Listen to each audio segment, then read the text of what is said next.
Hello again. I talked this morning about a young black woman studying architecture in Britain who wrote of what she described as the staggering lack of diversity among British architects.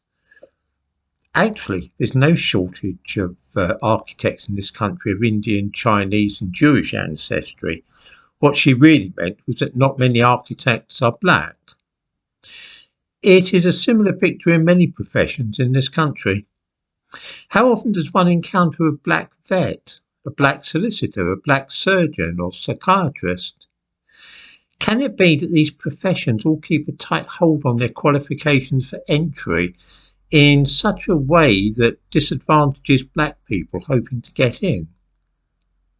Well, that is of course one possibility, and that is what was broadly hinted at by the woman whom I quoted. It's unlikely, though.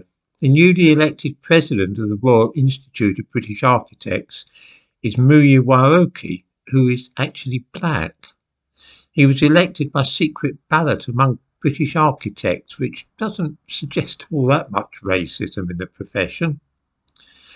The reason that one seldom encounters black British architects or surgeons, although coming across Indian or Chinese ones is common enough, is very simple.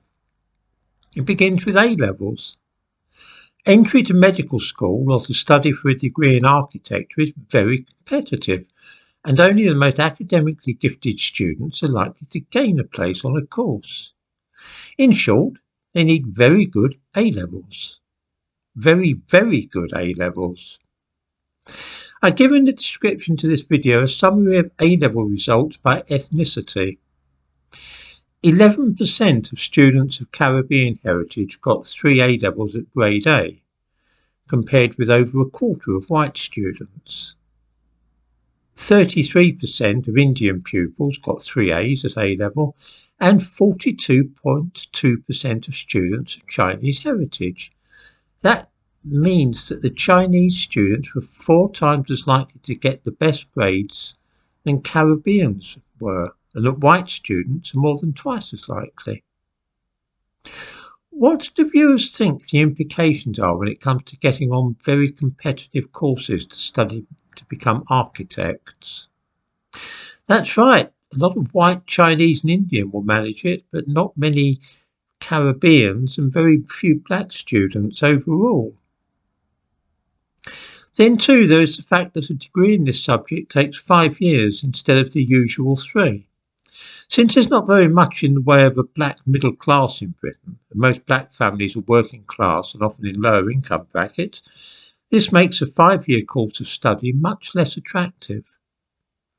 Indian and Chinese families, on the other hand, tend to have higher incomes than other ethnic groups in the country, and so will be better able to bear the expense of a protracted degree course.